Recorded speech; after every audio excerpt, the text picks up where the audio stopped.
Ok, bien, demos inicio. Permítanme darles a todos la bienvenida.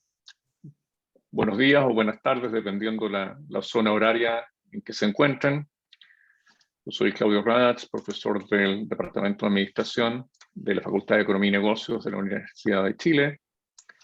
Y bueno, quiero darles la bienvenida a este seminario, que es organizado de manera conjunta por los departamentos de Administración y Economía de la Facultad de Economía y Negocios de la Universidad de Chile, la Universidad de los Andes de Bogotá, Colombia, y el Banco Mundial, a través de su Centro de Investigación y Desarrollo en Chile, donde vamos a hablar de cómo el uso de microdatos puede ayudarnos a comprender la macroeconomía, las políticas públicas. Para ello tenemos un panel internacional de expertos y vamos a contar con la moderación de don José Gregorio, que es decano del EFEN.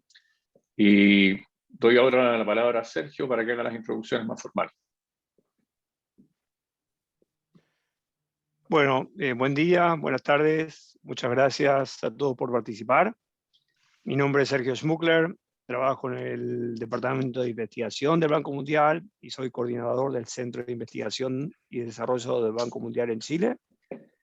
En primer lugar, les quería dar las gracias a Claudio, a Alejandro, a toda la gente de la Universidad de Chile por organizar el evento con nosotros desde Chile, y a Marcela Eslava y a la Universidad de los Andes por hacerlo desde Colombia. También a José Gregorio por ser chair de este evento, y a Marcela, Federico y Roberto por participar. José los estará presentando y José, mucha gente lo debe conocer muy bien, no necesita mayor presentación aquí. El evento que estamos haciendo, para no demorarme, quería decirles que es parte de las actividades que hacemos en el Centro de Investigación y Desarrollo del Banco Mundial. La idea es hacer investigación sobre temas del sistema financiero y generar discusión sobre temas relevantes, tanto coyunturales, como hemos hecho el año pasado con el tema de la pandemia, como más de largo plazo, como es este evento que va a conectar los temas micro y macro. Esta es una parte de las actividades que hacemos en el centro. Las demás actividades las estamos listando en la página del centro y estamos abiertos a sugerencias sobre actividades, así que por favor me las hacen llegar.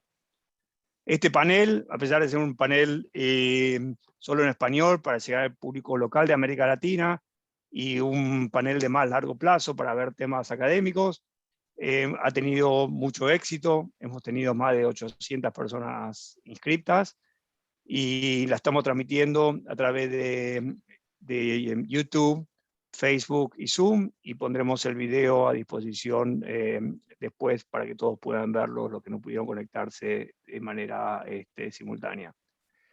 Bueno, sin más demoras, quería pasarle la palabra a José para que comience el panel. Muchas gracias por participar.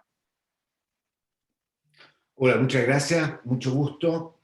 Es un gusto para mí poder moderar este panel de este programa que se llama De la micro a la macro, el uso de microdatos para comprender la macroeconomía y las políticas públicas. Este panel ha sido organizado por Alejandro Mico y Claudio Radatz, dos distinguidos profesores de nuestra facultad, y por Sergio Schmuckler, que acaba de hablarnos y es el gerente de investigación del Grupo de Investigaciones sobre el Desarrollo del Banco Mundial. Les pido a todos que en la medida que vayan teniendo preguntas, como vamos a tener al final una ronda de discusión, las vayan poniendo en el Q&A. Sin más, quiero presentar a Marcela Eslava, que nos va a hablar de concentración de mercado, fragmentación de mercado e inequidad en América Latina. Marcela es profesora titular y decana de la Facultad de Economía de la Universidad de los Andes, o sea, como decana es una colega también. Su agenda de investigación ha estado muy enfocada en el desarrollo económico, en particular entre la dinámica de empresas, empleo, productividad, regulaciones. Es también miembro del Regional Standing Committee para Latinoamérica de la Sociedad Econométrica y el Consejo Administrador del Research Institute for Development, Growth and Economics, el REACH. Esta es también investigadora afiliada al programa de pymes de innovación for Poverty Action. Adelante, Marcela, bienvenida. Hola, buenos días a todos, buenas tardes para los que están en otra zona. Muchísimas gracias, es un gran placer estar aquí, también acompañada hoy y además súper contenta de ver que tenemos esta oportunidad de hacer algo en conjunto entre universidades de distintas partes de la región con el Banco Mundial y con participación de personas de otras entidades. Entonces, de verdad es un gran placer. Yo les agradezco mucho a los que tuvieron la iniciativa de pensar en este tema, al que muchos le llevamos dedicando mucho tiempo, el uso de los datos sobre empresas particulares para pensar en preguntas que en realidad tienen un carácter macro, así es que con certeza tendremos una muy rica discusión. Yo hoy quiero hablarles de un tema macro que es relativamente nuevo para mi agenda pensada desde, o es nuevo para mi agenda pensando desde los microdatos en estas cuestiones que golpean a la economía como un todo. Y ese es el tema de la desigualdad en América Latina.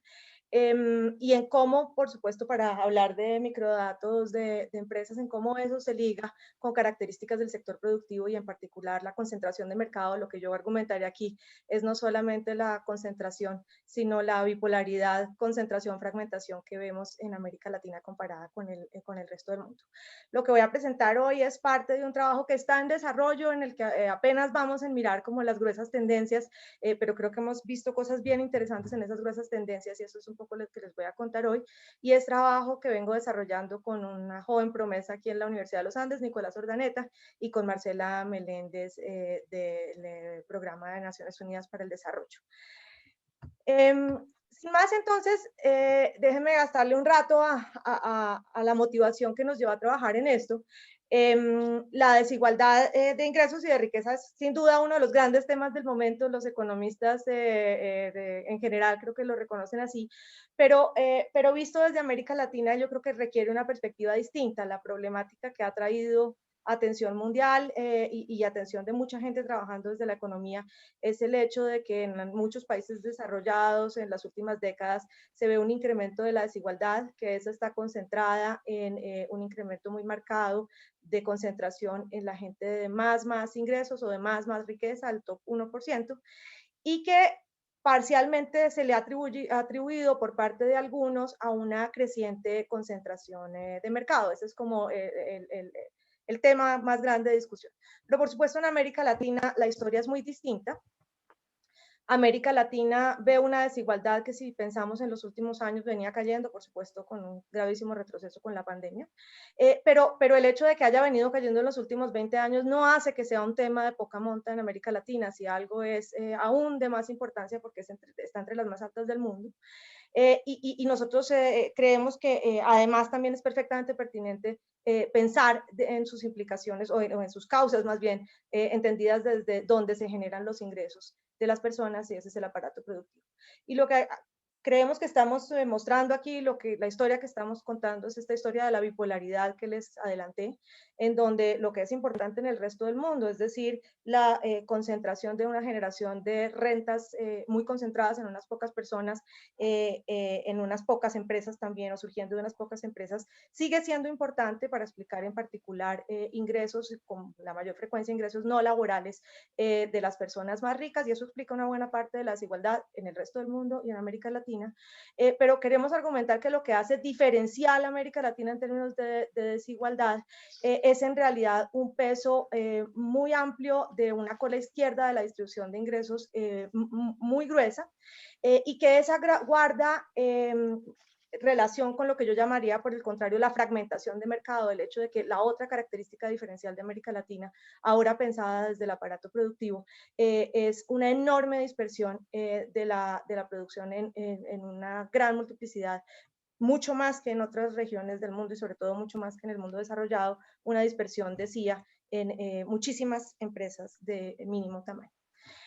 Por supuesto, esas son cuestiones que requieren pensar en los microdatos de empresas para entender qué quiere decir concentración de mercado, para entender qué quiere decir alto poder de mercado y eso cómo se traduce en que se generen unas rentas y quién dentro de las empresas acaba apropiándose de esas rentas. Pero algo que yo he encontrado muy interesante desde este trabajo es que también para pensar en la distribución de ingresos requiere partir de microdatos de hogares y de alguna manera encontrar el calce. Y de hecho, de forma muy interesante, en América Latina tenemos unas muy fuertes encuestas de hogares o encuestas de empleo en los distintos países, que además tienen la característica de ayudarnos también a caracterizar algunas características del aparato productivo. Entonces les voy a mostrar primero unos pocos datos de esta motivación y luego me paso a mostrar los dos lados, el lado de lo que yo he llamado aquí la fragmentación y el lado de lo que he llamado aquí la concentración.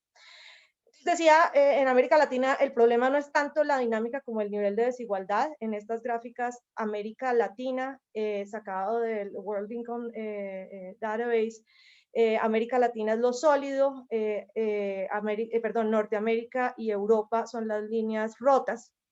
Y lo que ustedes ven es un leve deceso en estos últimos 20 años de la desigualdad en América Latina, un leve incremento por estas medidas en los últimos 20 años en las líneas punteadas, pero sobre todo en cualquiera de estas medidas de desigualdad, sea el coeficiente de Gini, sea la proporción de la riqueza que tiene el 10% más elevado o el 1% más elevado, la línea sólida, es decir, América Latina está sustancialmente por encima de la línea punteada. Esa es la característica descollante.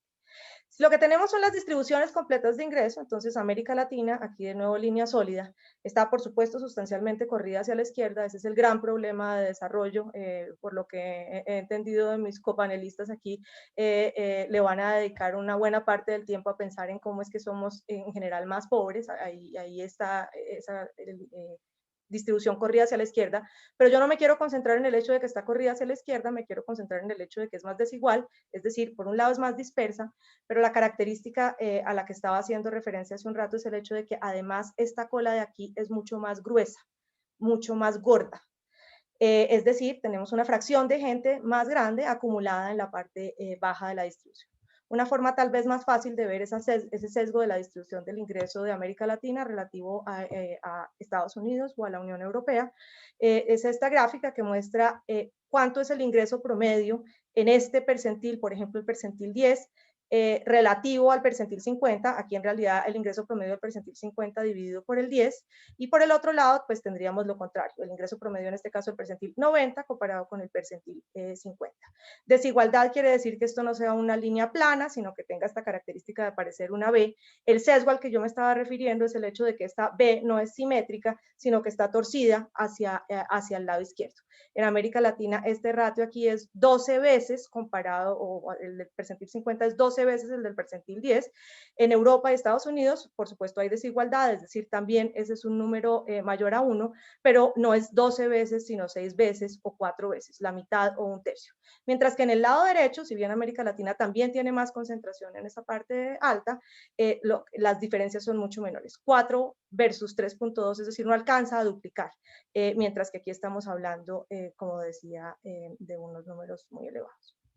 Entonces, eso es en esencia el problema que queremos tratar de caracterizar desde los datos del sector productivo. En lo que tiene que ver con la cola izquierda, primero, eso donde dije que tenemos un problema muy masivo, por supuesto, de pobreza, de vulnerabilidad, en general de bajos ingresos, y acabo de argumentar, eso explica en buena parte la más alta desigualdad. La característica que queremos destacar es el hecho de que mucho de eso, en términos del sector productivo, está explicado por gente que está trabajando en unas unidades productivas de mínimo tamaño y, como seguramente en alguna de las otras charlas veremos, eso también quiere decir de muy baja productividad.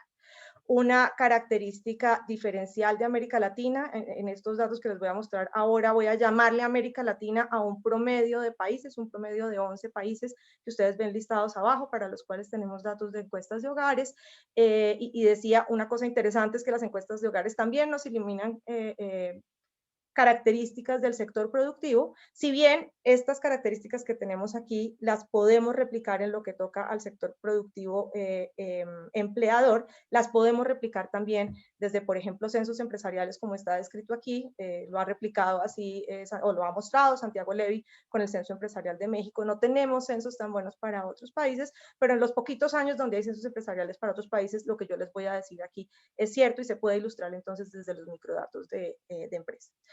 Decía entonces, la característica descollante es que la participación de las empresas, unidades productivas de 11 o más trabajadores, para poner aquí un numerito, es decir, todo lo que no sea microempresarialidad, es mucho más baja en América Latina que en los países de alto ingreso. La comparación aquí es con Estados Unidos, pero uno podría hacer esta misma comparación de nuevo lo que tiene que ver con empleadores para países de Europa y seguiría siendo cierto para Alemania, para Francia, comparados incluso con España o con Inglaterra. Decía, esa proporción de gente que está en empresas no micro es muchísimo más pequeña en América Latina comparado con esos países. Aquí 40% de la fuerza laboral ocupada comparado con 80% en Estados Unidos. Buena parte de esa diferencia proviene de un altísimo cuentapropismo y desde el punto de vista de lo que yo quiero argumentar aquí, eso equivale a pensar en empresas de una persona. Son actividades productivas que están llevando a cabo personas de manera individual. Hay otra buena parte dentro de los asalariados, es decir, quienes están en unidades productivas empleadoras, pero de mínimo tamaño, entre 1 y 10 trabajadores. Ese corte en 10 trabajadores es en algo caprichoso, pero en buena parte tiene que ver con cómo se recogen los datos y también que en algunos países hay una definición oficial de microempresa que cubre ese nivel. Entonces, bueno, lo primero, como les decía, es decir, no solamente tenemos esa cola gorda de la distribución de ingresos, más gorda en América Latina que en los países de altos ingresos, sino que también tenemos una cola izquierda de la distribución de tamaño de empresas más gorda en América Latina comparado con países de ingresos altos. Y la característica que yo quiero destacar aquí es el hecho de que eso está muy correlacionado, esas dos colas gordas están muy correlacionadas entre sí. Aquí lo que tienen ustedes es la distribución de personas ocupadas, de nuevo en promedio de esas encuestas en América Latina, partida por quintiles de la distribución de ingresos e incluso el percentil 95. Es la misma tabla que les mostré antes, solo que por quintiles, y abajo estoy resumiendo cuánto es la proporción de personas en microempresas comparadas con las de 11 o más trabajadores, cuánto es la proporción de personas en microempresas si incluimos los cuentapropistas entre las microempresas comparado con 11 trabajadores, y lo que quiero destacar es el hecho de que esa proporción es muchísimo más alta, 5 veces más alta en el quintil 1 que en el quintil 5 o en el percentil 95. En el caso en el que incluimos los cuentapropistas, y dentro de asalariados eso no solamente sigue siendo el caso, sino que lo es más, 7 veces más alta la proporción de trabajadores en microempresas en el quintil 1 comparado con el percentil 95. Lo otro que quiero decir es que si bien es cierto que en todas partes las empresas más pequeñas son menos productivas, ergo concentran más proporción de las personas de bajo ingreso, también es cierto que de nuevo eso es desproporcionadamente, se cumple de manera desproporcionada en América Latina. Aquí tienen el mismo cuadrito, saqué solamente de las dos líneas de abajo que les acabo de mostrar, y tienen eso mismo comparando América Latina con Estados Unidos, del American Community Survey, esta data.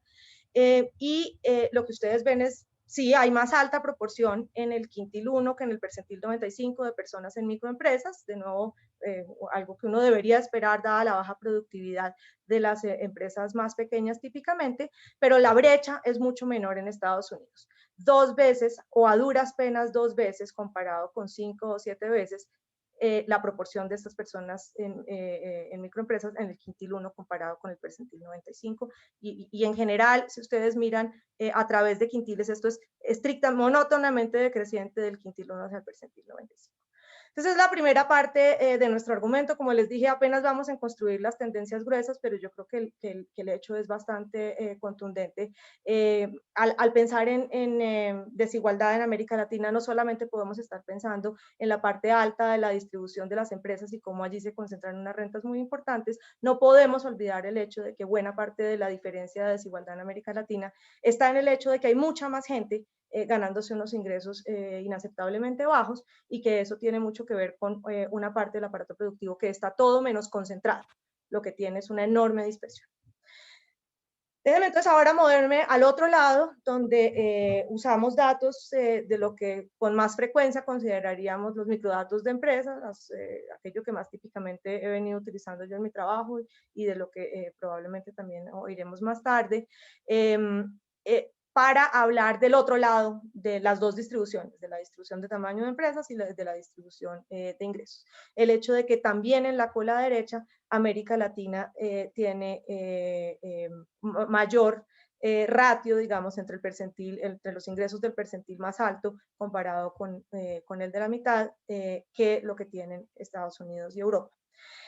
Allí la preocupación ha sido en la discusión general el hecho de que esos muy altos ingresos con frecuencia son rentas de capital, rentas que apropian unos dueños de empresas o gente que tiene de alguna manera propiedad en empresas y que implican, por un lado, que puede haber, que seguramente hay, y vamos a verlo aquí en los datos, una concentración de mercado que hace que unas pocas empresas concentren mucha proporción del mercado y al mismo tiempo que las rentas que eso implica para quienes están en esas empresas sean en buena parte apropiados por quienes contribuyen en esas empresas desde el capital y no sus empleados. En efecto, en América Latina, lo que tienen a su derecha no lo produje yo, es una gráfica, o lo produjimos nosotros, pero con la base de datos que produjo el equipo de Delocker. Lo que tienen ustedes muestra que América Latina, efectivamente, uno podría encontrar una correspondencia entre esta mayor concentración que vemos aquí en la distribución de ingresos y unos mayores markups en las empresas, un mayor margen de ganancias en las empresas, capturado por el markup, según ellos lo calculan, versus Estados Unidos, versus la OECD y el resto del mundo. También podemos ver que, por lo menos en lo que tiene que ver con los últimos 20 años, esa tendencia que ha preocupado en el mundo de markups crecientes no ha sido marcada en América Latina, pero que el hecho de que vengamos con una tendencia decreciente no hace que esto sea un hecho menos protuberante, porque aún a pesar de eso y a pesar de que hemos tenido convergencia, esa convergencia es en general relacionada con un cierre de brechas que viene de los incrementos en el resto del mundo más que de las caídas acá. Acá quiero decir en América Latina. Entonces, con esos hechos, lo que hacemos nosotros es tratar de escarbar un poquito dentro de eso, hacerlo, perdón, olvidé mencionar, el otro hecho descollante, de nuevo de macrodata o de datos más usuales, sino de los que usamos nosotros, es el hecho de que dentro de la generación de valor, en particular dentro del PIB, pesan menos las rentas salariales en América Latina, sustancialmente menos que en Estados Unidos y Europa. De nuevo, no vemos la tendencia decreciente tan protuberante como se ha preocupado en el resto del mundo, pero hay algo de esa tendencia decreciente en los últimos 15 años, pero sobre todo lo que hay es una diferencia de nivel enorme. En América Latina en general la historia es más de nivel que de tendencia de la desigualdad en sus distintas expresiones. Y también en lo macro, pues sabemos que tenemos una concentración de la propiedad más importante en América Latina, por ejemplo, reflejada en que hay menos compañías que tengan su propiedad distribuida a través de estar listadas en bolsas, por ejemplo, reflejada en que tenemos más alta concentración de la propiedad de empresas que sí están listadas en unos pocos individuos estratégicos, por ejemplo, reflejada en que para aquellos segmentos donde existen los datos hay más propiedad familiar de las empresas.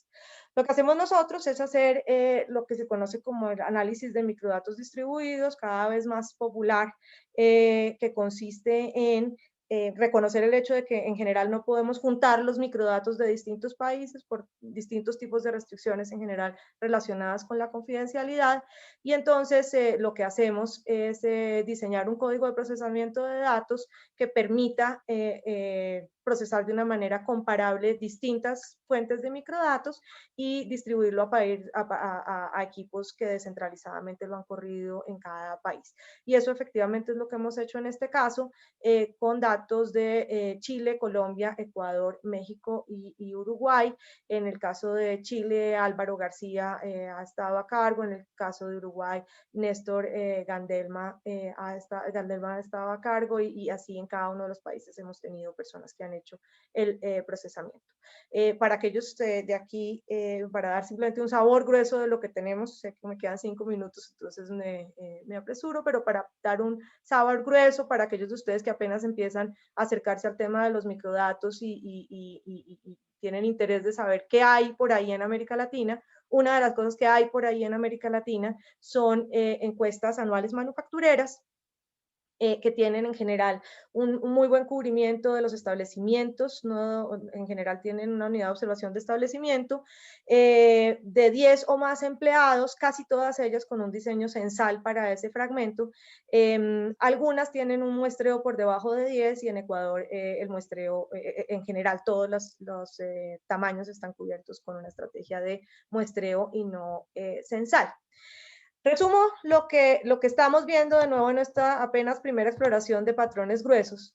Yo resumiría lo que encontramos diciendo lo siguiente. Por un lado, que efectivamente en ese lado, esa cola derecha de la distribución de tamaños de empresas y al mismo tiempo de ingresos de los individuos, efectivamente hay una importante concentración de mercado y que ciertamente contribuye a esa concentración de ingresos.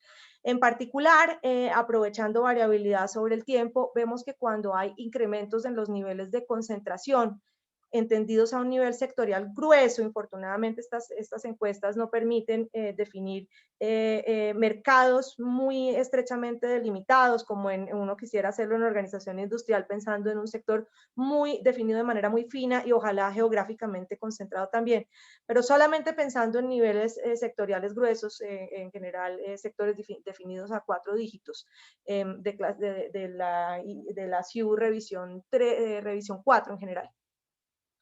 Lo que encontramos es que cuando uno de esos sectores, por ejemplo, ropa, tiene un incremento en la concentración, vemos que efectivamente hay mayores markups, que efectivamente hay un menor peso de la nómina en el valor agregado y que esto es en ambos casos especialmente cierto, no solamente en promedio y no solamente en el agregado de ese sector, sino particularmente cierto para el establecimiento dominante, es decir, estas tendencias entran sobre todo por el establecimiento dominante.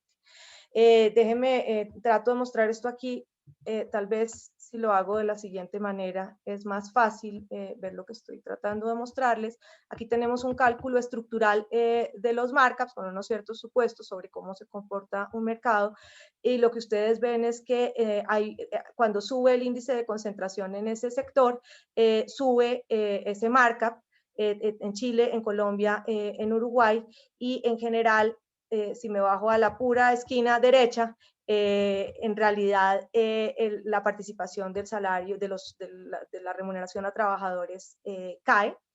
Y si me paso ahora a las empresas más grandes, tal vez ustedes no recuerden los coeficientes, pero los coeficientes son todavía más marcados y es mucho más claro que hay efectivamente una caída de cuánto pesa la nómina en el valor agregado. Entonces, en ese sentido es que digo, efectivamente hay esa contribución de la concentración. Sin embargo, aquí hay señas tanto de lo que se ha llamado en la literatura buena como mala concentración de mercado. Lo que acabamos de ver es mala concentración de mercado en el sentido de generar unas rentas muy concentradas, pero por el otro lado también parece ser que refleja mayor esfuerzos de innovación y sofisticación e incluso mayores salarios promedios, es decir, mayor sofisticación de la fuerza laboral. Esto es exactamente la misma gráfica que les mostré antes, solo quiero señalar que en el caso del salario promedio, los coeficientes son en general positivos, eso no es cierto para Uruguay. Y además tiene una correlación positiva con lo que en la literatura se ha llamado TFPQ, entendida como la entienden Shaikle, no entendida como la entienden Foster y compañía, es decir, un paquete que junta la eficiencia tecnológica con los atributos valorados desde la demanda, si ustedes lo quieren pensar así, la calidad de los productos. Cuando hay este crecimiento, hay también este crecimiento de productividad entendida de esa manera, y eso es aún más marcado para la firma más que domina. No tengo tiempo de pasar sobre esto, solamente déjenme decir, eso es qué pasa cuando crece la concentración.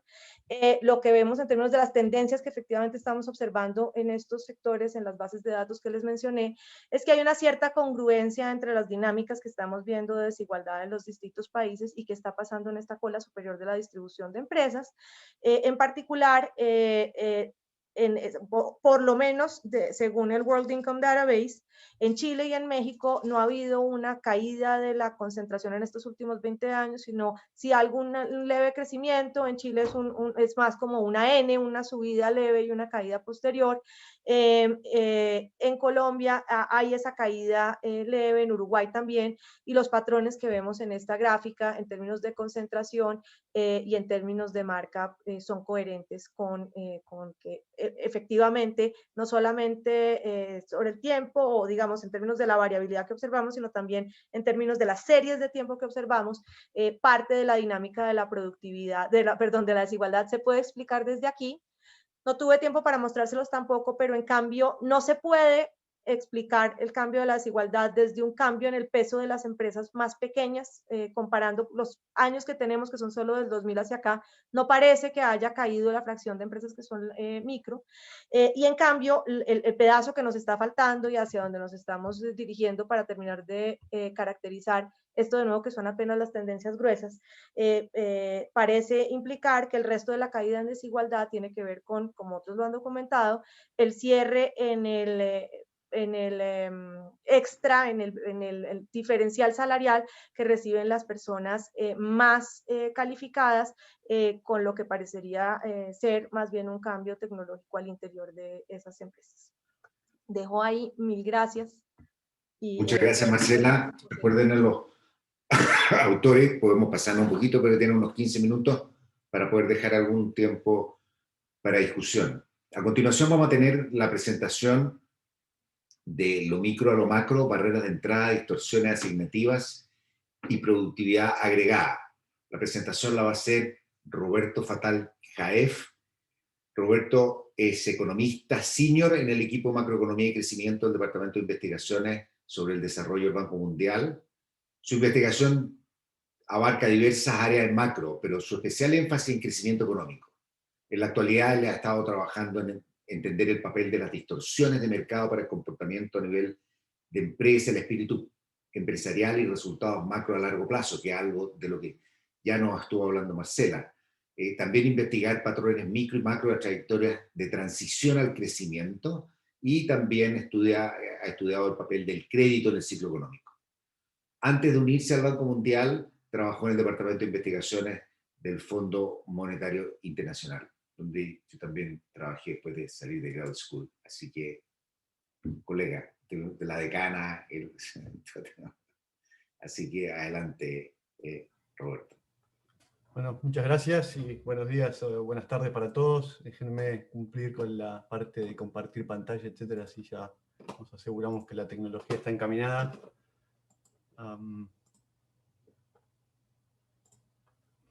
Sí, bueno, muchas gracias. Como decía Marcela, en mi presentación, la aplicación de la micro y los microdatos que quiero resaltar es a entender una de las preguntas clásicas del crecimiento económico, como es la del origen de las enormes diferencias de ingreso y de producto entre los países. Entonces, en ese sentido, quería repasar rápidamente algunos hechos estilizados para motivar la discusión.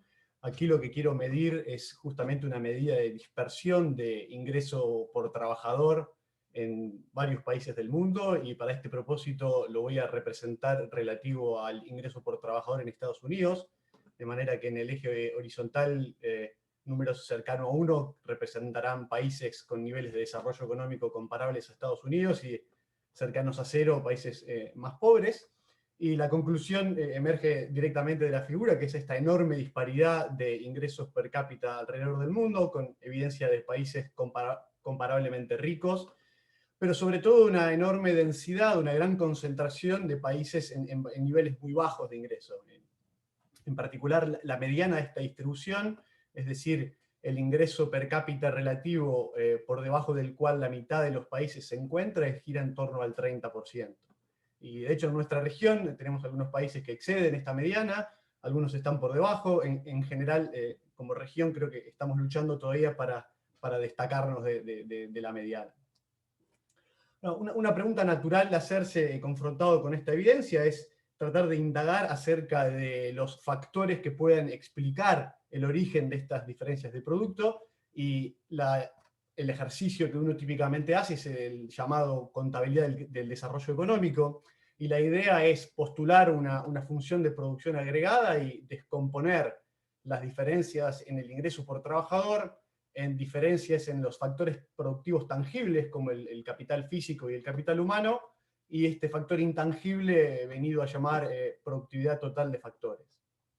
Entonces, equipados con datos de cada uno de estos ingredientes, uno puede descomponer las diferencias de producto entre los diversos ingredientes. Y lo que aquí reporto es el rol de la productividad. Cada punto rojo en la figura representa un país, y en el eje horizontal está el producto relativo del país, y en el eje vertical la productividad relativa del país. Y el punto que quiero enfatizar es que en gran medida las diferencias de producto a través de los países tienen mucho que ver con diferencias de productividad. Entonces, uno podría reformular la macro pregunta con la que comencé, de qué radica por detrás de las diferencias de producto, y la respuesta es que hay otra pregunta igualmente difícil que responder, pero que ayuda a responder la primera, que es entender las diferencias de productividad. Y es en este propósito que considero que el rol de la micro viene un poco a proveer claridad. Entonces déjenme ser un poco más explícito en lo que defino con este pasaje de la micro a la macro. Y esto no es nada más sofisticado que entender que en realidad el Producto Bruto de un país no se genera por una función de producción agregada, como postulamos en el ejercicio de contabilidad, sino que por el contrario existe un número de productores, un número de firmas, cada cual con su productividad, y la economía enfrenta el desafío de asignar recursos de capital y trabajo a cada una de estas firmas, del modo de alcanzar su máximo potencial, de generar el mayor producto posible. ¿Y por qué considero que esta forma de aproximar la pregunta es útil? Porque una vez que uno caracteriza las características de una economía eficiente, se puede hacer la pregunta de si los países menos desarrollados pueden serlo por la existencia de barreras u obstáculos que interfieran con el alcance de esta asignación que maximiza el producto. Entonces, si uno pudiera proponer o desarrollar una estrategia cuantificable de medición de estas distorsiones, entonces a priori habrá dado un paso grande en tener alguna historia que permita explicar qué está por detrás de esta caja negra llamada productividad total de factores. Entonces, en este sentido necesito introducir una serie de conceptos, siempre tratando de preservar la mayor claridad posible, y lo primero que tengo que hacer es definir las características o las condiciones que se satisfacen en una economía que disfruta de la eficiencia, o que, mejor dicho, en un diagrama conocido por todos, que produce en su frontera de posibilidades de producción. Y lo que ocurre en una economía con esas características es que los factores se habrán asignado a través de todas las unidades productivas, aquí simplemente pongo 2 por simplicidad, de manera de haber agotado toda posibilidad de incrementar el producto. Y eso ocurrirá cuando los productos marginales o los retornos marginales de cada una de estas empresas se hayan igualado. Si este no fuera el caso, si la empresa 1 evidenciara un producto marginal más alto que la empresa 2, entonces no estaremos en la frontera, puesto que podríamos reasignar factores de la empresa 2 a la 1 e incrementar la producción agregada. Entonces, en una asignación eficiente debería, obviamente bajo ciertos supuestos, respetar esta identidad de igualación de retornos marginales. Ahora, al mismo tiempo, en una economía de estas características fomenta la entrada de nuevos productores y la creación de nuevos productos y, en definitiva, la competencia. Entonces, otra identidad que caracteriza economías eficientes es la de la condición de libre entrada, que básicamente establece que todo flujo de dividendos o de beneficios económicos que una empresa pueda esperar obtener entrando a una industria, simplemente alcanzará para pagar los costos hundidos iniciales que conlleva preparar esa oportunidad de negocio. Entonces, libre entrada e igualdad de productos marginales. Ahora, una cosa que quiero destacar, que va en la dirección del núcleo de mi presentación, es que la igualación de productos marginales no implica que las firmas sean iguales en tamaño, sino todo lo contrario. Dado que las empresas serán heterogéneamente capaces de absorber mayor producción, porque tendrán emprendedores más talentosos o mejores tecnologías, la igualación de productos marginales requerirá enviar más unidades de capital y más empleo hacia esas firmas más productivas y menos capital y menos empleo a las menos productivas. De manera que uno debería esperar encontrar en una economía eficiente una distribución de firmas, de tamaños de firmas bien definida, con algunas firmas grandes, predominantemente firmas medias y pequeñas. Ahora, con la referencia de una economía eficiente, pasemos a considerar lo que ocurriría en el contexto de una economía distorsionada. Y aquí me gustaría detenerme a considerar o a explicitar las familias de distorsiones que en esta presentación quiero tratar. Una de estas familias es la que la literatura denominó distorsiones idiosincráticas, y son todas aquellas que interfieren con la asignación de recursos entre un número dado de empresas. Y allí podemos encontrar, por ejemplo, a las barreras de acceso al crédito, o regulaciones laborales, la política impositiva de los gobiernos. Y la otra familia que quiero considerar son justamente las familias que operan sobre el margen de entrada, o el margen extensivo, que las aglomero en el término barreras de entrada y son más fáciles de entender en la realidad. Son todos aquellos regulaciones que pueden existir o dificultades en la registración de empresas formales. ¿Qué es lo que va a ocurrir en economías que sufran estas distorsiones? Bueno, por un lado, en lo que concierne a la propiedad de eficiencia asignativa, no se va a cumplir, se va a romper. Y eso es porque tomemos, por ejemplo, el caso de las barreras en acceso al crédito. Imaginemos una empresa nueva en una industria con una idea innovadora, pero incapaz quizás de presentar suficiente colateral para atraer el capital necesario, entonces tendrá que frenar su producción a un nivel o una escala subóptima, y su producto marginal será más alto de lo que sería, por ejemplo, bajo las reglas de juego de Estados Unidos. Y al mismo tiempo, en esa industria podrán coexistir empresas de menor productividad, más latentes en el mercado, quizás disfrutando incluso de alguna política de promoción industrial de parte de los gobiernos, que las lleve a ser incluso más grandes de los que serían bajo las reglas de juego un poco más libres de mercado. Entonces, si ese fuera el caso, llamemos a ese país en cuestión India. India producirá por dentro de la frontera de posibilidades de producción. Y si encima existiesen barreras de entrada que dificultan el emprendedorismo y por ende ponen menos presión sobre los incumbentes a desarrollar nuevos productos y nuevas tecnologías, eso fomenta aún más la baja productividad, desplazando en sí mismo la frontera de posibilidades de producción. Ahora, de nuevo, importante a donde se dirige la presentación es que este tipo de distorsiones va a tener su correlato en las propiedades de la distribución de tamaño de empresas que deberíamos esperar observar. En particular, en países caracterizados primordialmente por distorsiones asignativas, uno debería esperar que las empresas productivas encuentren barreras a operar óptimamente, entonces se achiquen relativo a lo que serían en contextos más eficientes, y por el contrario fomentar la asignación de recursos a empresas de menor productividad, de manera que las propiedades de esta distribución sería la de observar menos empresas grandes y más de las microempresas. Por el contrario, en países donde predominan las barreras de entrada, llevado al extremo podría imaginar uno países soviéticos, lo que ahí habrá es pocos incentivos a innovar y una concentración de recursos productivos en pocos actores económicos, de manera que esa distribución de tamaños evidenciará muchas firmas de baja productividad, pero de gran tamaño. Entonces, en resumen de esta introducción empírica y conceptual, lo que quiero extraer es la idea de que, ¿qué quiere decir la micro? La micro quiere decir explicitar la interacción entre firmas y el ecosistema regulatorio en el que operan, y cómo esa interacción puede derivar en teorías de baja productividad. Y en adición, y de nuevo importante para lo que sigue, enfatizar que algo que hoy en día crecientemente podemos observar a partir del acceso a cada vez más microdatos es la distribución de firmas contiene información sobre el tejido de distorsiones que subyacen en una economía. Entonces, mi objetivo a partir de ahora es presentar ciertos datos sobre qué tan diferentes son las distribuciones de tamaño de empresas entre países y proponer una estrategia de inferencia de distorsiones. No dispongo de mucho tiempo para explayarme sobre las propiedades de los datos, solo quiero decir que son datos de firmas cubriendo el sector manufacturero de países de Latinoamérica, África subsahariana y Europa. En el caso de Latinoamérica abarcan Chile, Colombia, El Salvador y Perú. Y déjenme mostrarles estadísticos descriptivos de estas distribuciones de tamaños de firma a través de países. En particular, déjenme mostrar el tamaño promedio de la firma de una planta medido por su nivel de empleo promedio.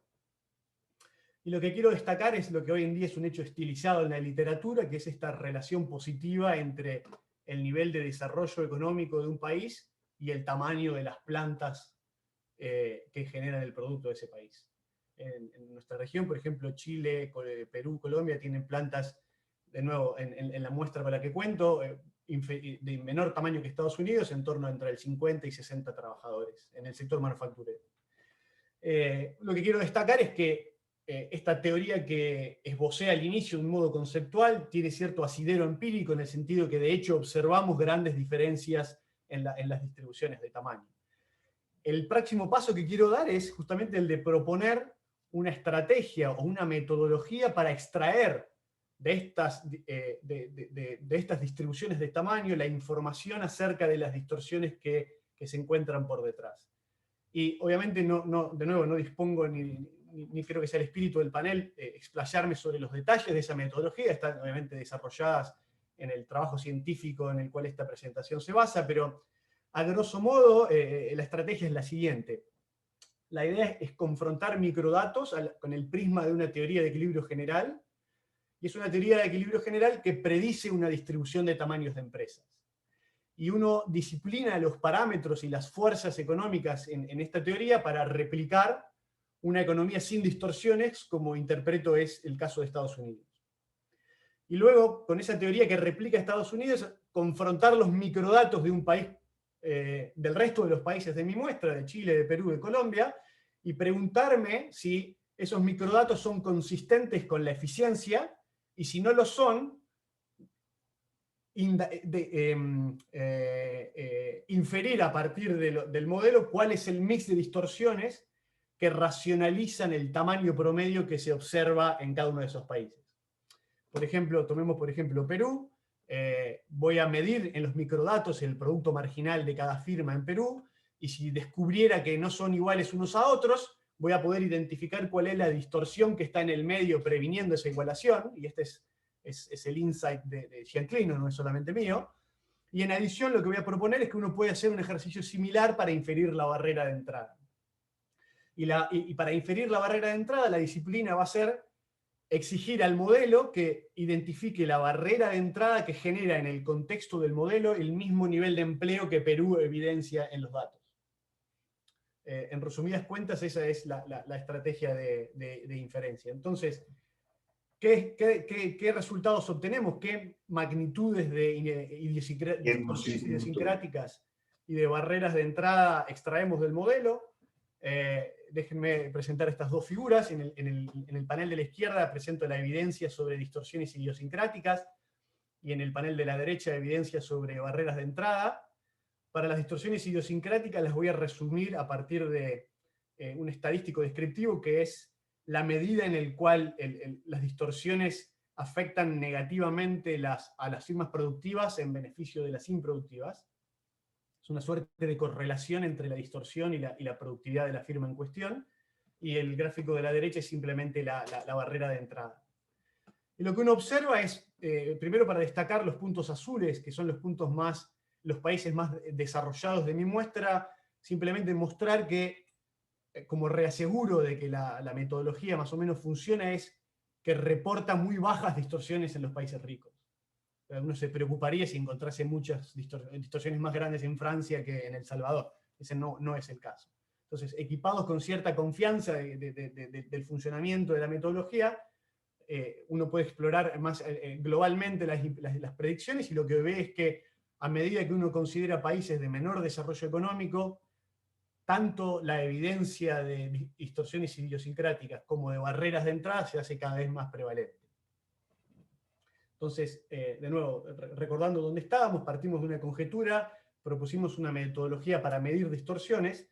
Ahora, para cerrar el círculo, el paso que quiero dar es volver a la macro y volver a la pregunta del inicio, que es ¿cuántas de las brechas de productividad agregada que observa o que se deducen del ejercicio de contabilidad del desarrollo se pueden explicar a partir de las distorsiones que los países subdesarrollados evidencian?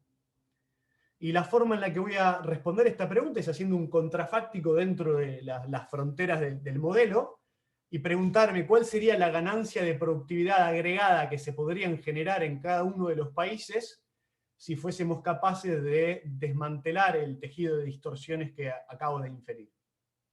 Entonces, un número como 1.4 en el eje vertical quiere decir una ganancia de productividad del orden del 40%.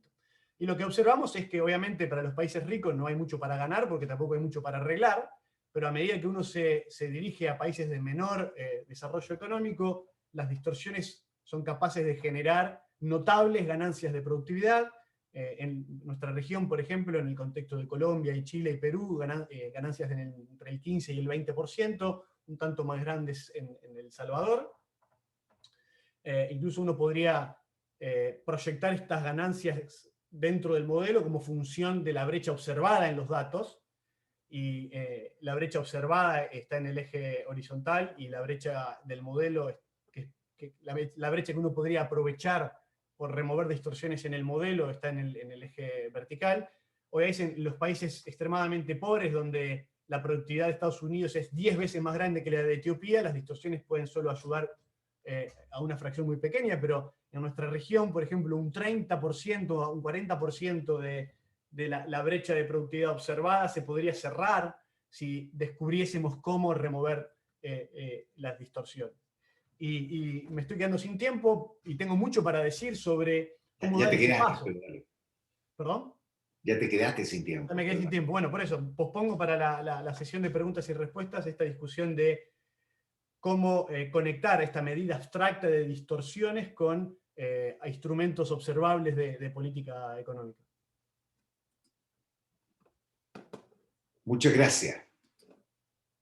De nada. Muchas gracias, muy interesante, Roberto. Sin duda nos dejas con muchísimas preguntas y que vamos a tratar de responder.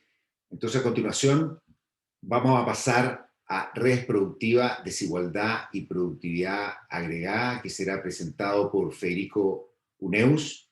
Federico, economista senior del Departamento de Investigaciones del Banco Central de Chile, fue postdoc en la Fundación Coles de la Universidad de Yale y tiene un doctorado en la Universidad de Princeton. Sus investigaciones tienen que ver con comportamiento de la firma desde una perspectiva micro y macro, y con foco especial en el estudio de las redes productivas de la empresa.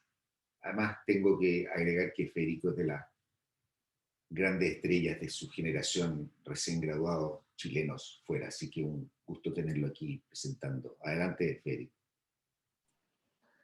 Gracias, José. Gracias a los organizadores por invitarme. Un honor estar en este panel con ustedes. Y gracias a todos los que se conectaron hoy día. Hoy día les quiero hablar sobre las redes productivas, desigualdad y productividad agregada. Y dada mi afiliación al Banco Central, tengo que decir que las opiniones que voy a expresar me representan a mí nomás y no al Banco Central de Chile. Déjeme primero compartir con una motivación más histórica. O sea, uno de los grandes desafíos de la macro ha sido responder la pregunta de cómo se agrega el comportamiento micro. Todos quizás, agarrándome de lo que decía Roberto antes, no existe tal cosa como un agente representativo ni una función de producción a nivel de país. Hay personas y firmas, y uno tiene que pensar en cómo agregar ese comportamiento a nivel nacional. Y este es un problema que viene de los inicios de la ciencia económica. El problema como que descarrila en los años 70, porque hay resultados teóricos que voy a comentar que en el fondo dicen que esa forma de agregar, al final no importa tanto los detalles micros, y también habían pocos datos para disciplinar cómo uno hacía esa agregación.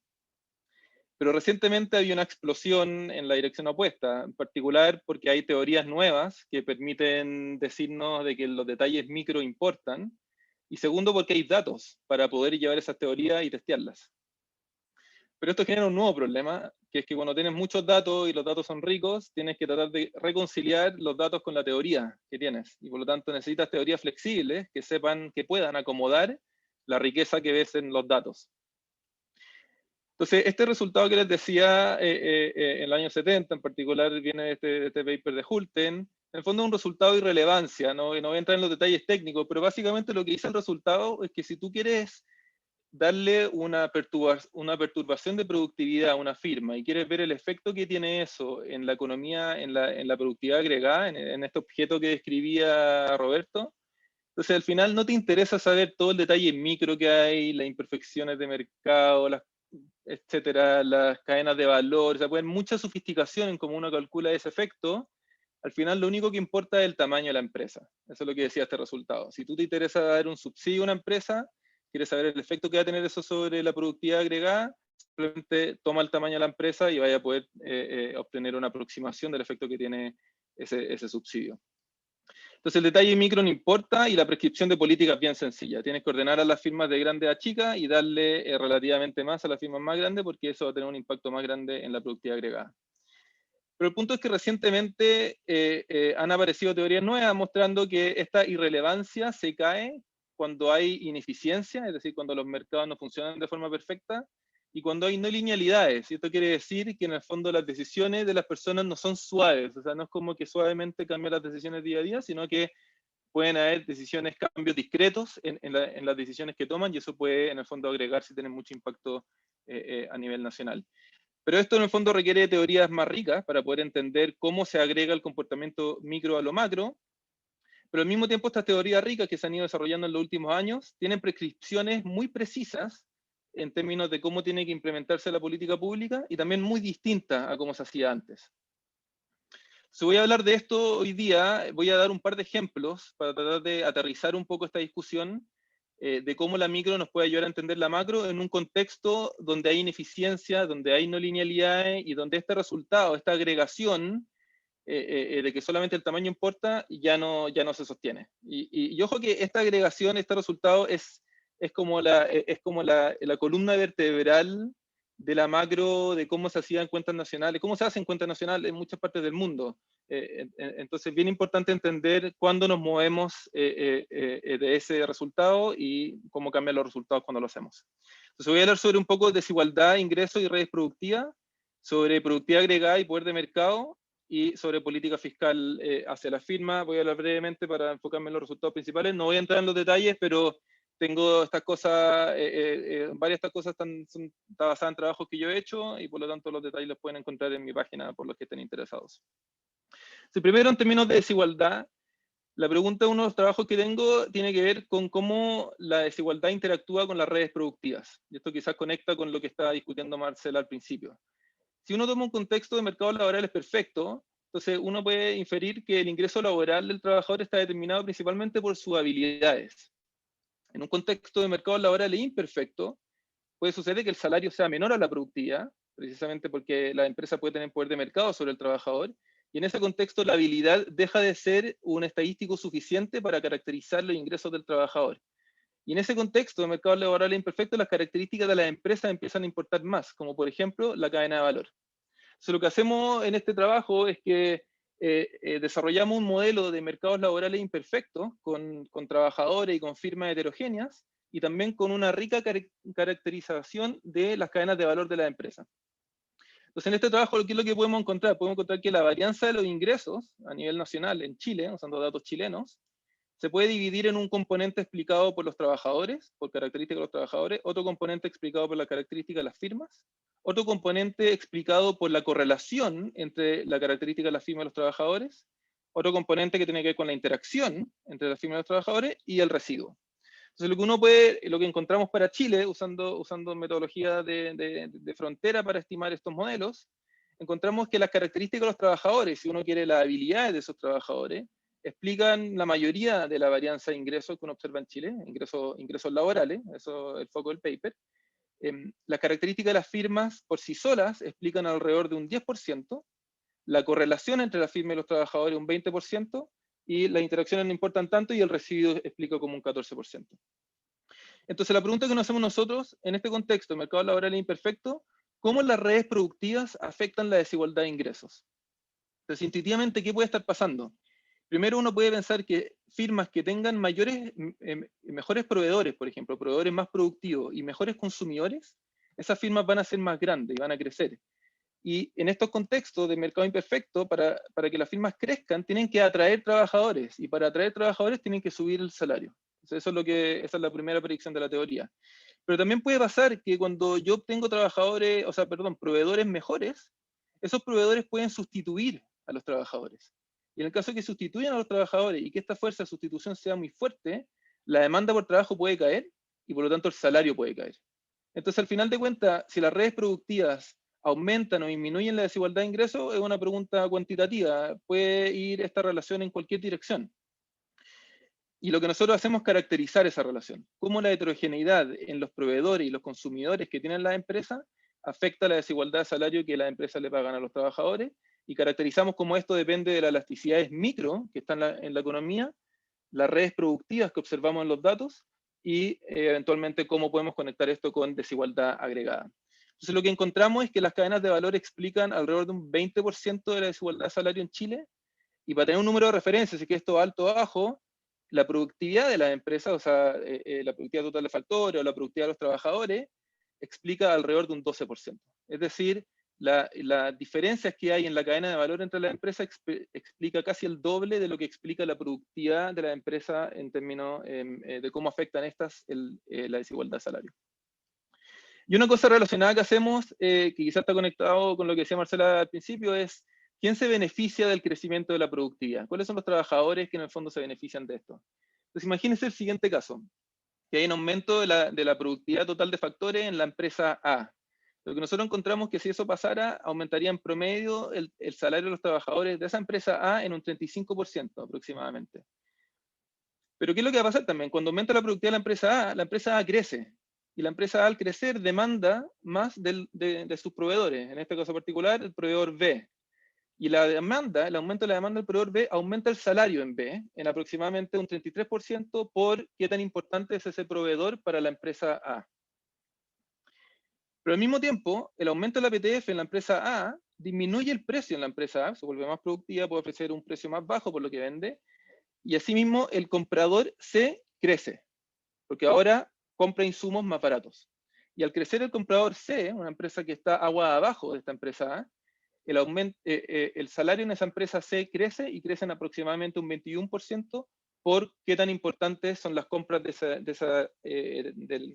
C con respecto a A. Entonces pueden ver en el fondo un shock que yo le pego a una empresa en particular, shock de productividad, puede tener efecto en los salarios de trabajadores en otras empresas, y eso es lo que nosotros caracterizamos. Pero aquí hay como un efecto de vuelta, que es que el efecto que acabo de explicar en la empresa B y C, afecta de vuelta al salario de la empresa A. Entonces este número que yo les dije al principio, el 35%, era solamente el efecto directo. Si uno toma en cuenta que este efecto afecta a la empresa B y C, eso puede volver a pegarle de vuelta al trabajador en la empresa A, y lo que nosotros mostramos que eso hace que el efecto en productividad caiga. Y eso depende, cuánto cae, depende un poco de las características de las relaciones que tiene la empresa A con la empresa B, pero puede llegar a ser bien grande. Entonces esto te dice que para entender quién se beneficia del cambio en productividad en una empresa, hay que mirar cómo ese cambio en productividad afecta a las empresas que están relacionadas con la empresa en que se produce este cambio en productividad. Y para un caso especial del modelo, esta es la única ecuación como importante que les voy a mostrar, uno puede mostrar que en el fondo el cambio del salario en una empresa J en la economía, una empresa J cualquiera, es igual a esta fracción de parámetros, voy a explicar en un segundo, por este componente, coeficiente Leontief, IJ, voy a explicar en un segundo lo que es, por la productividad de la empresa, el cambio en la productividad de la empresa I. Es decir, si yo le pego a una productividad a una empresa I, puedo estimar el efecto que va a tener eso en los salarios de una empresa J en cualquier parte de la economía. Y para eso voy a necesitar dos cosas. Voy a necesitar primero estos parámetros, que me van a decir, por un lado, cuánta elasticidad hay en la demanda, es decir, cómo varía la demanda cuando varía el precio. Segundo, qué tan ineficiente es el mercado laboral. En un modelo de competencia perfecta esto sería infinito, y por lo tanto, en el fondo, cualquier choque a la productividad de la empresa no se traspasaría a los salarios de otra empresa. Y este coeficiente, que en Chile es alrededor de un 32% de lo que estimamos nosotros, se multiplica por todas las interacciones que tiene la empresa I con la empresa J en las cadenas de valores de la economía. Entonces no voy a explicar todo el detalle técnico que hay detrás de esto, pero en el fondo esto toma en cuenta todas estas sofisticaciones que yo estaba explicando acá, indirectamente cómo esta empresa se relaciona en la cadena de valor, están capturadas por este objeto, y eso te dice un poco cómo se transmite la productividad de una empresa I al salario de una empresa J. Y aquí lo importante es que, en el fondo esto lo mostramos también en el paper, en este contexto el mercado laboral es imperfecto, el tamaño ya no es el estadístico suficiente. O sea, hay que entrar a mirar más el detalle micro de estas elasticidades micro, estos coeficientes Leontief, etc. Tenemos que entrar a meternos en el detalle para poder entender cómo el choque a la productividad de una empresa afecta el salario de trabajadores en distintas partes de la economía. Ok, déjenme hacer la segunda aplicación, que yo creo que una aplicación, esto está basado en un trabajo de Baquet y Fari, que en el fondo ellos descomponen, y nosotros estamos haciendo una aplicación de esto a Chile, ellos descomponen el crecimiento de la productividad en factores tecnológicos, que tienen que ver como puramente la tecnología de la empresa, y por otro lado la reasignación de factores, y esto está muy conectado con lo que decía Roberto en su presentación. Entonces, ellos toman un caso solamente donde hay una distorsión, que es el poder de mercado de las empresas. Las empresas son heterogéneas en términos de qué capacidad tienen de poder cobrar precios por encima del costo marginal. Entonces, lo que ellos muestran usando datos de Estados Unidos, esta es la línea azul, en el fondo está mostrando el aumento del promedio de los markups, de los márgenes de las empresas que tienen las empresas, en el fondo es decir, cuánto pueden cobrar precio por encima del costo marginal. Ellos muestran que ese markup ha ido aumentando, esto es similar a lo que mostraba Marcela al principio, esto es para Estados Unidos, y ellos descomponen este aumento en cuánto es atribuido por un componente dentro de la empresa, es decir, cuánto ha cambiado para la empresa en el tiempo, versus un componente composicional, que es el between, que es esta línea amarilla, que quiere decir que no es tanto con el cambio de los markups, de los márgenes, sino más bien cómo ha cambiado el tamaño relativo de empresas que tenían markups altos, márgenes altos o márgenes bajos. Entonces lo que ellos encuentran para Estados Unidos es que la mayor parte del aumento de los márgenes no viene dado porque las empresas hayan aumentado sus markups, sino porque empresas que tenían markups altos han crecido. Entonces la pregunta que uno se puede hacer es bueno, ¿es esto bueno o malo? Y yo creo que aquí hay una parte donde los datos micros sirven mucho, porque en el fondo, si uno ve esta serie grande y dice los markups han aumentado, los márgenes han aumentado, eso es algo que uno pensaría que puede ser malo porque el poder del mercado de las empresas ha crecido. Pero resulta que dado lo que ellos encuentran de que este resultado viene dado no por el aumento del markup de la empresa per se, sino por este cambio composicional, lo que ellos encuentran a través de la teoría es que en el fondo la productividad en Estados Unidos ha estado creciendo, pero parte del aumento de esta productividad, que es la línea azul, viene dado por mejoras en la distribución de los recursos a través de las empresas, que es esta línea roja punteada. La línea amarilla muestra simplemente la mejora en la tecnología como en términos puros, y la línea punteada muestra en el fondo cómo ha aumentado la reasignación de recursos en la economía. Entonces, puede ser paradójico esto, pero en el fondo lo que está pasando es que, dado el resultado anterior que decía que la productividad, o sea que los markups, perdón, las firmas que tenían markups grandes están creciendo, es algo que desde un punto de vista teórico es bueno, porque en el fondo eso está diciendo que las empresas que tenían markups altos, que por lo tanto tenían la producción contraída al crecer, eso es algo que en el fondo en términos de bienestar es algo positivo, y un planificador central benevolente le gustaría que hubiera esa asignación.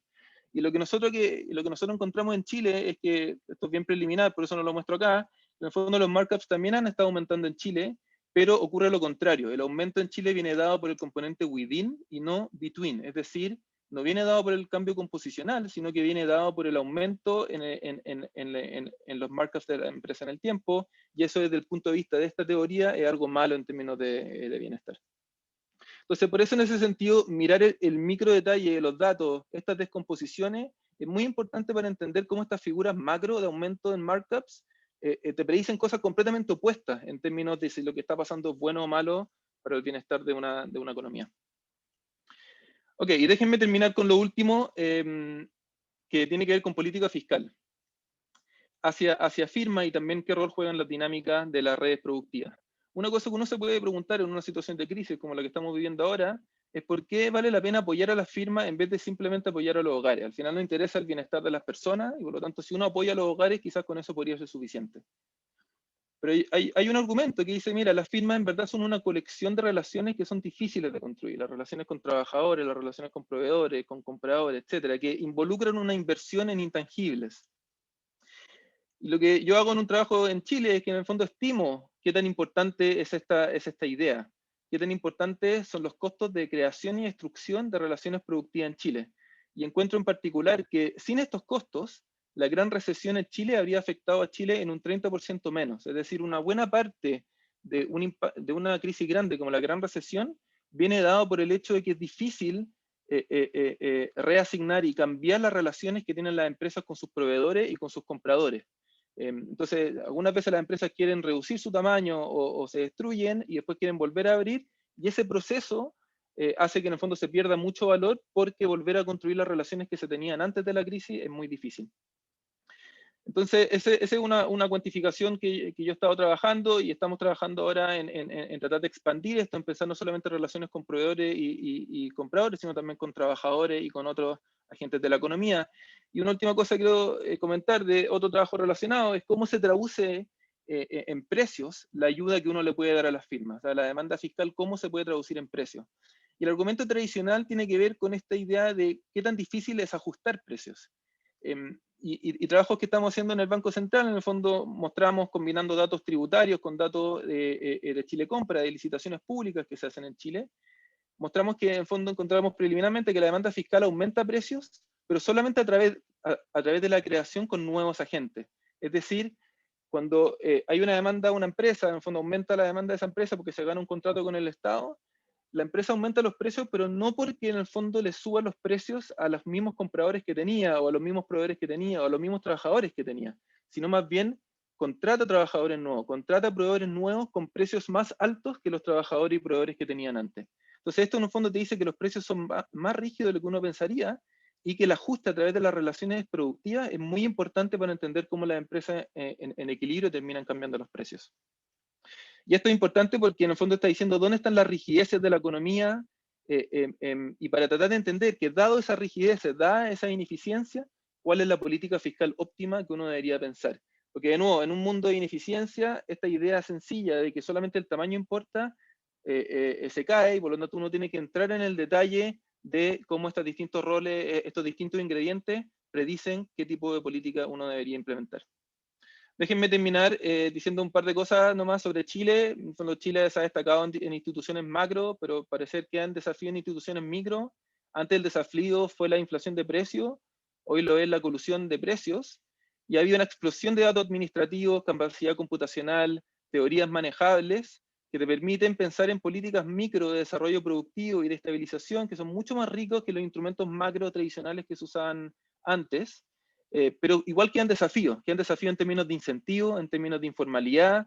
Muchos de estos análisis usan datos administrativos que excluyen a mucha gente que en el fondo no cotiza o no paga impuestos por diversas razones, y hay que pensar seriamente en cómo incluir a esas personas en los análisis que se hacen. Y también problemas de economía política, porque cuando uno empieza a hacer políticas focalizadas a alguna empresa y no a otra, se generan problemas de implementación política. En Chile todavía hay desafíos básicos de datos. O sea, por ejemplo, nosotros no tenemos datos buenos territoriales, o sea, datos micro territoriales, más allá de lo que comentaba Marcela de la encuesta manufactura. Hay pocos datos para entender bien cómo es la actividad económica a nivel local, y eso es crítico para entender cómo uno piensa políticas de desarrollo de descentralización, por ejemplo. Y una cosa también que comentaría en relación a lo que decía Marcela y Roberto es que tenemos muchos datos y mucho entendimiento sobre el sector manufacturero, pero en Sudamérica hay muchas partes que ya están aumentando mucho en servicios. Es muy importante también tratar de entender e incluir datos del sector de servicios en el análisis. Y eso creo que nos falta mucho y hay muchas cosas interesantes. Estamos en una fase de investigación explosiva, hay muchas preguntas abiertas y muchas discusiones de política que se vienen, que son muy interesantes y muy relevantes, especialmente en el contexto de crisis que estamos ahora. Muchas gracias por el tiempo. Muchas gracias, la verdad que tenía pensado hacer algunos comentarios generales, pero prefiero pasarlos porque hay muchas preguntas. Yo también tengo muchas preguntas. Ha sido súper interesante, además, cómo se interrelacionan los tres trabajos. Entonces, antes de pasar a una pregunta que yo creo que es como la general que se da en muchos de los, y dejarlos que hablen, porque la verdad es que se nos está cortando el tiempo, hay una, en los trabajos de Marcela y de Roberto, como que se topan en una misma cosa, y se topan en esta discusión de misallocation versus barriers to entry. Las barreras de entrada tienen que ver con la distribución de la cola en la parte superior, la misallocation tiene que ver con la cola en la parte inferior. Entonces hay un trade-off que uno diría, mira, si yo me voy por lo pequeño, puedo estar creando mucho misallocation y reduciendo barreras de entrada. Y aquí a mí me gustaría saber un poco el feeling que tienen, porque nosotros entendemos que el size distribution de las firmas es endógeno. La pregunta es si hay políticas, que es particularmente importante en América Latina, y como decía Santiago Levy, que por ejemplo podemos tener exceso de empresas muy pequeñas, muy ineficientes, y que sería mucho más eficiente la reallocation, y eso causado por política. O sea, ¿qué cosa como de política pública podría haber en ese ámbito? Una pregunta específica a Marcela. Igual me llamó la atención bastante la caída de los markups que Chile, que América Latina ya queda a nivel de la OECD y Estados Unidos, aunque ellos suben, pero la bajada es muchísimo más pronunciada. Y después con los datos micro no se ven estos cambios tan pronunciados. Cuando tú mostrabas tus gráficos finales, lamentablemente no pude verlos demasiado en detalle. Y a Federico me gustaría hacerle una pregunta, dos cosas que también es súper interesante y uno se queda, y tal vez como uno de los comentaristas hacía, uno se queda con un montón de hechos, pero le cuesta todavía amarrar la implicación de política, la implicación normativa. A mí me confundió mucho esto de que una empresa A que aumenta su productividad tiene spillover effects negativos en su relación, por lo menos en el término de salario. Nosotros, cuando estudiábamos el agente representativo, uno dice, bueno, sube la productividad, puede pagar mejores salarios porque es más productivo, pero si todas las empresas de la economía, en equilibrio general va a pasar eso. Pero aquí las redes, ¿no es cierto? Yo esperaría que haya un spillover positivo, o sea, que si el de abajo avanza, pero aquí lo que pasa con la empresa A, que eventualmente la empresa B y C podría terminar reduciendo el impacto salarial que tuvo la ganancia productiva de la empresa A. Ahora, tú haces también un punto bien interesante, que es cómo hay una fricción en la economía. No son solo los costos de entrada y salida de las empresas por sí mismos, sino que hay un costo que es muy importante, que es el costo de estas relaciones, de las redes, ¿no es cierto? Y que eso puede obviamente frenar una recuperación. Particularmente tiene que ver esto con recuperaciones lentas que tiene la economía en general después de las crisis. La pregunta mía respecto a política fiscal es si efectivamente uno puede salvar, ¿no es cierto? Uno puede salvar esta fricción por evitando que se destruyan las redes. Pero también uno puede estar cerrando a otro aspecto que no está considerado en la discusión, no sé si lo consideraste, que es cerrar el creative distraction. Entonces, ¿cómo se genera reallocation? La pregunta más general que recibí, y hay varias, ¿no es cierto?, que junté, todos decían que, bueno, pero entonces todos preguntan, ¿cuáles son las implicancias de política pública para acabar con las distorsiones, ¿no es cierto?, tanto con las barreras de entrada? Hay ejemplos de integración vertical, ¿no es cierto?, que tenemos mucho en la región. ¿Cuáles son las implicancias de política pública en general? Incluso algunos comentaban diciendo, ustedes enfatizan mucho el tema de la productividad, pero esto no necesariamente se va, dado por distorsión del mercado del trabajo, no necesariamente esto se va a trasladar a mejores salarios, donde distorsiones no solo significa que no hay un traspaso a salario, no las características particulares del mercado del trabajo. Entonces, ¿qué aprendemos como en términos de policy?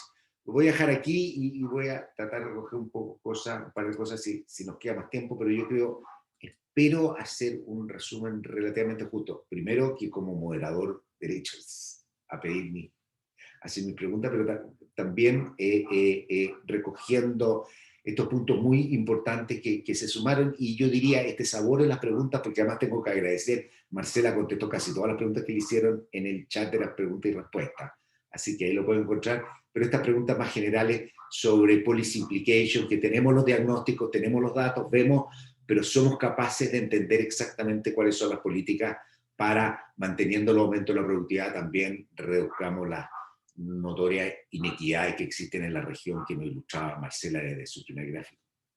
Así que vamos, Marcela, si quieres partes tú y vamos tomando eso. Bien, muchas gracias, sobre todo por enfocarte, yo creo que en las preguntas del big picture, lo que realmente al final es importante para juntar las piezas de este rompecabezas que vimos aquí desde muchos distintos ángulos. A mí parte de lo que me parece interesante de esta mirada gruesa a los datos que estamos tratando de darle es que de hecho creo que ese énfasis en lo que llamé la fragmentación de la parte baja de la distribución de tamaños y al mismo tiempo de ingresos, de alguna manera me parece que señala que de entrada no hay tanto conflicto como tú estás señalando.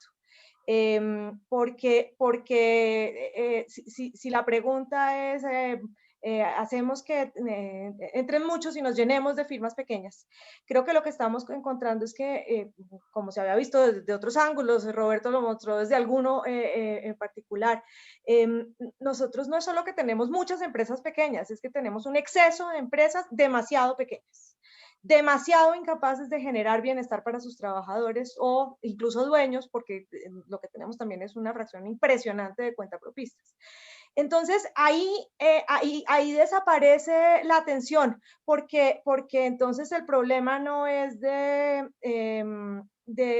simplemente traspasar gente a empresas un poquito más grandes, es el problema de enfocarse en el crecimiento de la productividad al interior de esas empresas vistas como empresas, que además implica, como nos mostró por ejemplo Federico hablando de su primer paper, un cambio en los atributos de los trabajadores que acaban en esas empresas o que acaban siendo dueños de esas unidades productivas.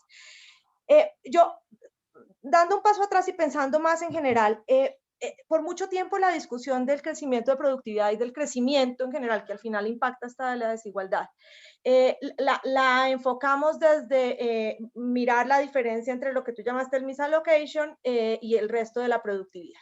Era pensar, aquí está este componente que Federico llamó el within, dentro de las empresas, cómo es la productividad, y luego cómo asignamos recursos a través de las empresas para que haya más o menos concentración en las empresas de alta productividad, que tenía la implicación, José, de lo que tú decías hace un rato, que entonces se crezcan las empresas más productivas, se vuelvan gigantescas y allá tenemos concentrados a todos los recursos productivos en unas empresas grandísimas que son de altísima productividad. Pero eso tiene varios elementos con los cuales hay que tener cuidado. Uno, lo dijo Federico, hace tiempo que entendimos que no es simplemente un problema del tamaño y esto tiene muchos elementos moderadores. Dos, también hace tiempo que venimos entendiendo, por un lado, que el problema de misallocation es un problema muy importante cuantitativamente, pero está lejos de ser el 100%. Y yo no he visto ninguna estimación que diga que el problema de misallocation es la mayoría de la brecha de productividad entre países. Roberto dijo números de 30 a 40%, los números más grandes vienen de la aplicación del framework de Sheklenov plano para muchos países que hicieron en el BID, que daban números hasta del 50%, otras aproximaciones contables mucho más sencillas me dan a mí alguna cosa entre el 15 y el 20%. La parte de misallocation es muy importante, pero está lejos de ser lo más importante. El crecimiento o la capacidad de volver más productiva cada unidad productiva del continente, lo que es lo mismo, también los atributos de productividad de la gente que trabaja en esas unidades productivas es descollante. Pero además también hemos venido entendiendo que esa división no era tan limpia, en particular para las implicaciones de política de las que tú hablas, porque resulta que es que la facilidad de trasladar recursos a las empresas más productivas implica también medidas de política pública que se parecen mucho a las mismas que generan mayores incentivos para invertir dentro de las empresas. En esencia, los impuestos diferenciales para empresas pequeñas, por ejemplo, que hacen que no salga tanto negocio crecer la empresa por encima de un cierto límite, por ejemplo. También implican desincentivos para innovar en esas empresas que hoy son pequeñas, porque es que los beneficios de la innovación en buena parte vienen de crecer. Así es que hay una correlación entre esos dos elementos que hace que no sean que no estén tan en choque. Y yo creo que en últimas implican que esa paradoja que tú estás mencionando y esa dificultad que tú estás mencionando, su solución se remonte a pensar en cómo hacemos para tener en general unas personas que son capaces, tienen unos atributos que les permiten a su vez producir más, y unas empresas que en general tienen más altos niveles de productividad. Entonces, en términos ahora volviendo a la pregunta grande de cuáles son las implicaciones de política pública que salen de aquí para pensar en crecimiento de la productividad de América Latina. Yo creo que eso nos devuelve a las discusiones más amplias de crecimiento, o a las implicaciones que tenían las discusiones más amplias de crecimiento de los 90, por ejemplo, en el sentido de volver a pensar en educación como un elemento central, en calidad de la educación, ahora que en América Latina entendemos que ya tenemos el problema del cubrimiento más o menos claro.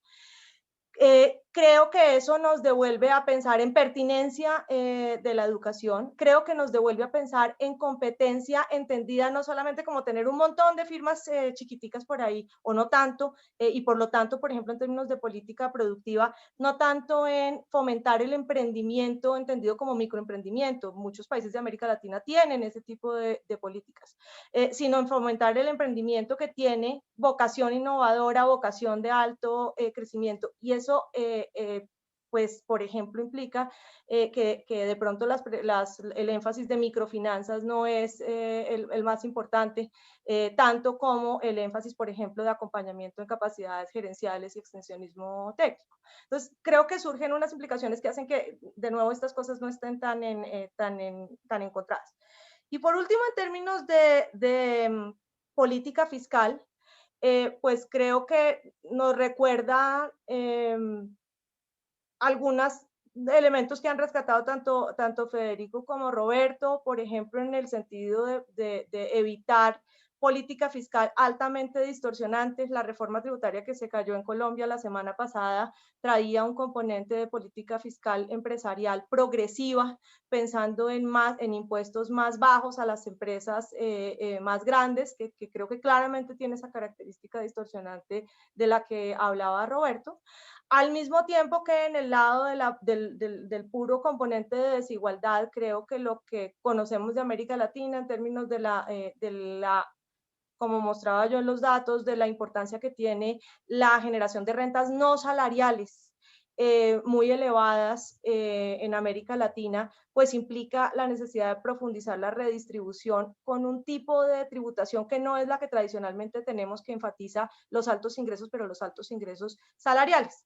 Y solamente no puedo dejar de decir, estando sentada en Colombia hoy, con la grave crisis social que estamos viviendo hoy, que todo eso pues parecen unas implicaciones que creo que se derivan de lo que vemos, pero van a enfrentar unos retos de economía política enormes. Tenemos una paradoja los colombianos hoy, viendo un movimiento social que parece decir defendamos el status quo. Y no pensemos en reformas en este sentido. Entonces, bueno, dejo ahí para dejar tiempo para los otros. Muchas gracias, bastante provocador estos comentarios finales, así que nos vamos a quedar pensando bastante y deseándole mucha suerte por lo mal que lo están pasando en Colombia. Nosotros también lo hemos pasado bastante mal, así que solidaridad. Roberto.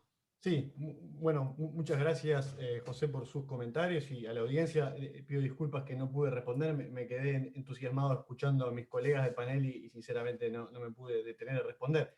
Pero en esencia lo que percibo es una suerte de apetito por conectar esta medida abstracta de distorsión que intenté convencer su utilidad a instrumentos concretos de política económica que los hacedores de política económica puedan resolver e implementar. Y bueno, lo que quiero decir en este sentido, si puedo compartir un segundo la pantalla nuevamente, es que la literatura ha dado estos intentos de establecer esa conexión.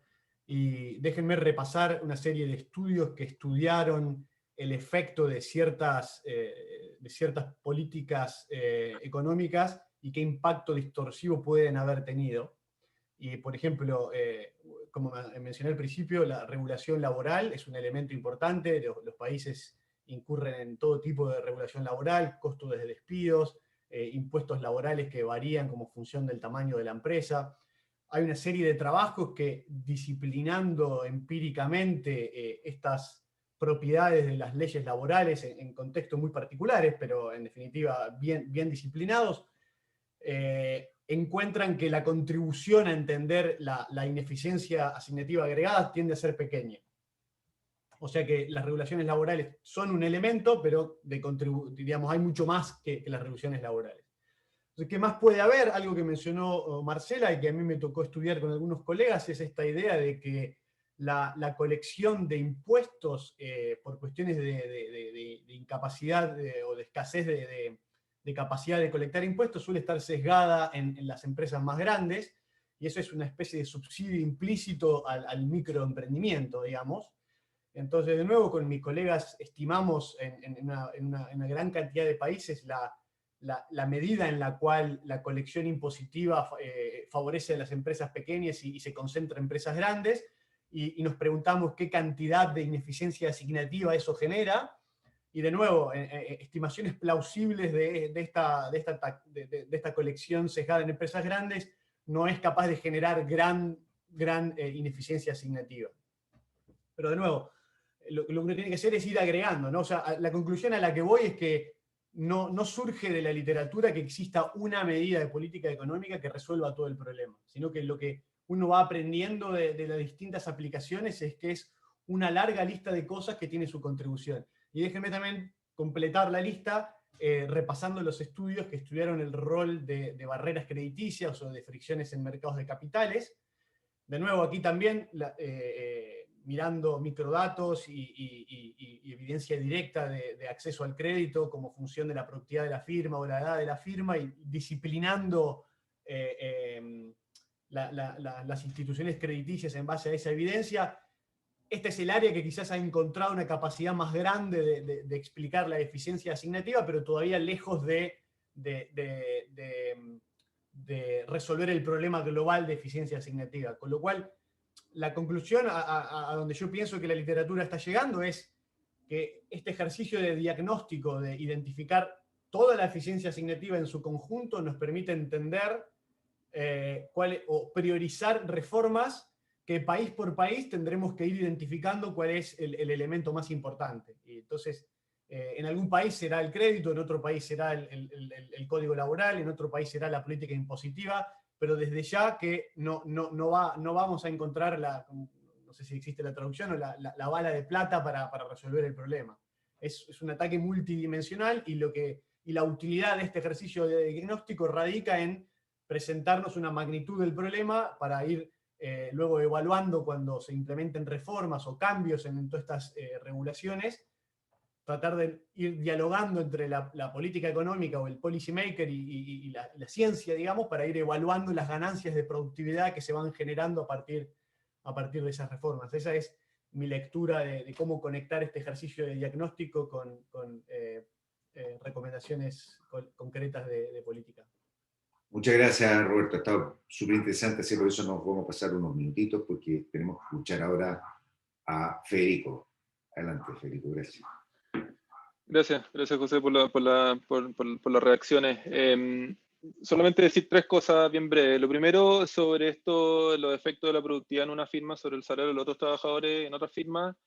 Nosotros encontramos que hay efectos positivos. El efecto negativo que se genera, que estaba comentando, es sobre la firma misma que recibe el shock. ¿Cuál es la intuición? La firma recibe un efecto en productividad sobre sus trabajadores directamente, pero este efecto en productividad termina aumentando el salario de sus compradores y sus proveedores.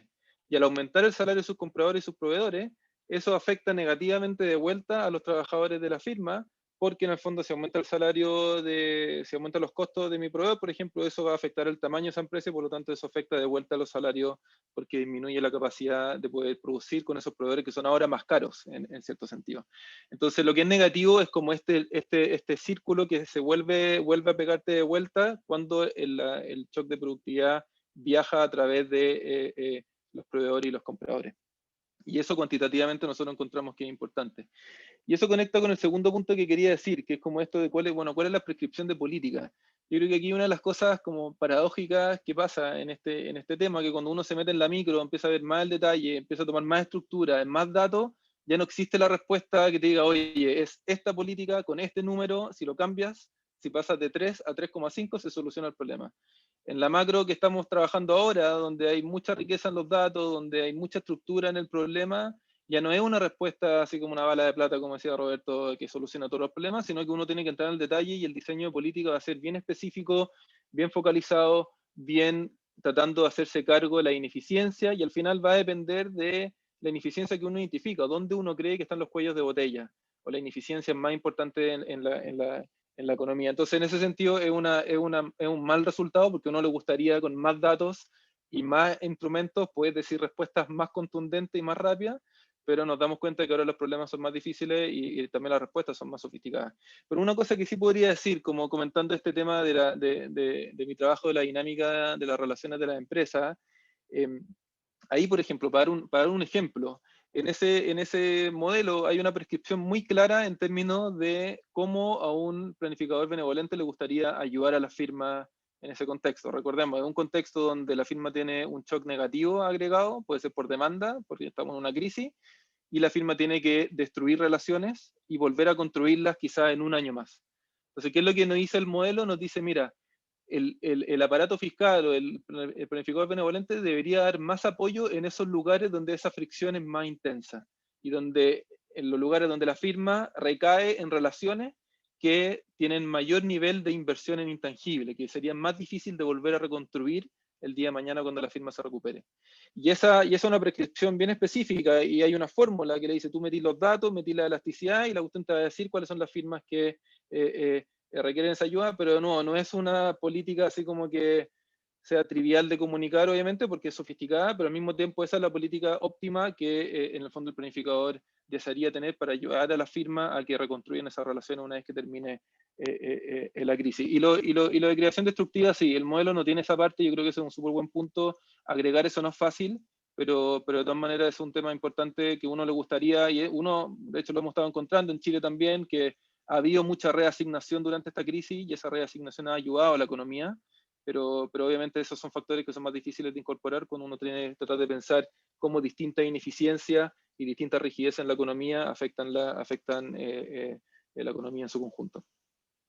Con eso termino. Muchas gracias. Muchísimas gracias. Ha estado súper interesante. Los últimos comentarios eran, esto hay que repetirlo, está bueno, esto va a quedar en la página web del centro del banco, también va a estar en la página web de la FEN, así espero, y también lo pondrá Marcela, aprovechando que Decana lo podrá poner en su sitio, los links. Le agradezco mucho, quiero, como no soy el organizador ni nada, a Alejandro, Claudio, Sergio, si quieren decir algo para despedirnos, pero quiero agradecerle a los organizadores y quiero agradecerle a quienes presentaron. Realmente hemos aprendido mucho, nos vamos con un montón de dudas, pero eso es lo que el científico chileno, uno de los más grandes que falleció ayer, Fernando Maturana, le hubiera gustado, que nos fuéramos pensando y aprendiendo.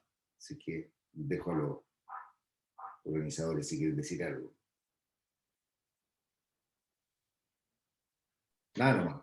Bueno, muchas gracias a todos. Seguiremos dialogando en otros eventos donde aprenderemos más. Muchas gracias por participar. Gracias a todos. Nos vemos. Muchas gracias, un gusto estar con ustedes. Gusto verte. Un gusto, muchas gracias a todos. Chao, un abrazo. Adiós, chao.